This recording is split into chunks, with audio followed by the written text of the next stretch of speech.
আমি বাংলাদেশের মধ্যে দাঁড়ায় আছি আর আমার পিছনে হলো এটা ইন্ডিয়া। কীভাবে পানি পাহাড় থেকে এদিকে যাচ্ছে দেখেন। জাফলংয়ের পানি আসলে ঠান্ডা, দেখুন একদম ক্লিয়ার। আসসালামু আলাইকুম। আজকে এই এপিসোডে থাকছে সিলেট থেকে আমি কিভাবে জাফলং গেলাম এবং কত টাকা লেগেছে, বাস ভাড়া, বিস্তারিত আলোচনা করব আজকে এই ভিডিওতে। তাই ভিডিওটা স্কিপ না করে সম্পূর্ণ দেখার অনুরোধ রইল। সিলেটে যাওয়ার পর সিলেট থেকে আপনি কদমতলী বাস স্ট্যান্ড অথবা সুবাহানি ঘাট থেকে gate lock special setting service 150 টাকায় পেয়ে যাবেন একদম জাফলং 0 পয়েন্টে। সিলেট থেকে জাফলং যাওয়ার সময় হলো মাত্র 1.5 ঘন্টায় গিয়ে পৌঁছে যায় জাফলং। জীবনে প্রথম আমি জাফলং যাওয়ার সময় এক অন্যরকম অভিজ্ঞতায় ফেস করছি। জাফলং এ যাওয়ার সময় দুদিকে যে প্রাকৃতিক সুন্দর দৃশ্য আপনাকে মুগ্ধ করবে। সেখানকার সবুজের বিস্তীর্ণ মাঠ, সবুজের মাঠ, যেদিকে চোখ যায় শুধু সবুজ আর সবুজ। একটা জিনিস খেয়াল করলাম, বাংলাদেশের উত্তর অঞ্চলে ঘনবসতি কম, সামনে পিছনে তাকাইলে ঘরবাড়ি দেখা যায় না, শুধু বিস্তীর্ণ মাঠ দেখা যায়। অনেক দূর দূর, প্রায় 10 কিলোমিটার 15 কিলোমিটার দূর দূর 1-2টা গ্রাম চোখে পড়ে। অবশেষে অনেকটা পথ জার্নি দিয়ে জাফলং এরিয়ার মধ্যে ঢুকে পড়লাম। একটু একটু করে পাহাড় হাতছানি দিতেছে, আমাদের চোখের সামনে বাসতেছে পাহাড়। বাংলাদেশের উত্তর অঞ্চলের মানুষদের একমাত্র জীবিকার উৎস হলো পাথর আর বালি। এই যে পাশে নদীটি দেখতেছেন, এইসব নদীর থেকে বাংলাদেশের উত্তর অঞ্চলের মানুষ পাথর এবং বালি উত্তোলন করে তাদের জীবিকা নির্বাহ করে। ওয়াও, কি সুন্দর দৃশ্য দেখুন। দূর আকাশে মেঘের মতো কি যেন দেখা যাচ্ছে। আমি প্রথমে ভাবছিলাম এগুলো নাকি মেঘ, পরে দেখতে পারলাম দূর থেকে পাহাড়। আসলে ওই পাহাড়গুলো দেখতেছেন ওইগুলো সব ইন্ডিয়া, আমাদের কিচ্ছু নাই, সব দাদাবাবুরা নিয়ে গেছে। সব সৌন্দর্য ইন্ডিয়ার মধ্যে পড়ছে ভাই।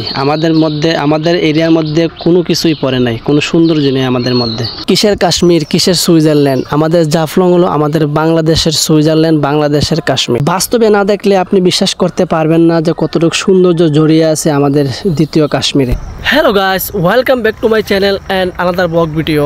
তো আমার পিছনে দেখতেছেন আমি এখন 0 পয়েন্টে আছি, জাফলং 0 পয়েন্টে। দেখুন আলহামদুলিল্লাহ ফাইনালি চলে আসলাম স্বপ্নের জায়গা, বাংলাদেশের কাশ্মীর খ্যাত 0 পয়েন্ট জাফলং এ। এখানে আইসা একটা জিনিস খেয়াল করলাম, বাস্তবে কত সুন্দর। 0 পয়েন্টে যাইতে হলে আপনাকে পাহাড় বেয়ে সিঁড়ি বেয়ে নিচে নামতে হবে, অনেক নিচে। আমিও নিচে নামতে শুরু করলাম এবং চারিপাশের যে দোকানপাট দেখুন, চারিদিকে দোকানপাট দেখা যাচ্ছে, অনেক কিছু বেচা কিনা হয় এখানে। চারিদিকে ছোট ছোট দোকান আর সামনে তো সুন্দর বড় বড় পাহাড়, আপনাকে মুগ্ধ করবে। এরকম একটা অভিজ্ঞতা দেখে আসছি জাফলং 0 পয়েন্টে আসছি আজকে। তো ভিউটা দেখুন, আমি নিচে নামতেছি, যেখানে পানি ও পাহাড় থেকে আসে ওই জায়গায় নামতেছি। গাইস কি সুন্দর। এটা হলো ইন্ডিয়া আর এটা হলো বাংলাদেশ। সব পাহাড় ইন্ডিয়ার মধ্যে পড়ছে আর বাংলাদেশে শুধু পাথর আর পানি ছাড়া কিছু নাই। একটা জিনিস খেয়াল করলাম, দেখুন কীভাবে বাংছে রাস্তা। তো আমার মনে হয় প্রচুর বৃষ্টি হওয়ার কারণে পাহাড় থেকে পানি নিচে নামার কারণে এই অবস্থাটা হয়েছে। আমার পিছনে আমাদের বাংলাদেশের পতাকা দেখতেছেন, এটা হলো বাংলাদেশের মধ্যে আমি আছি এখন।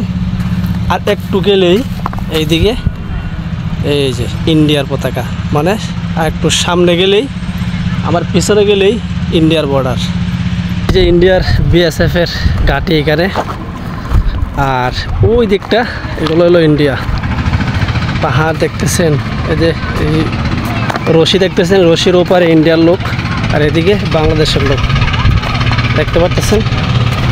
এই যে রশি দেখতেছেন, রশি, এই রশি, এদিকে ইন্ডিয়া বাংলাদেশ, এদিকে ইন্ডিয়া।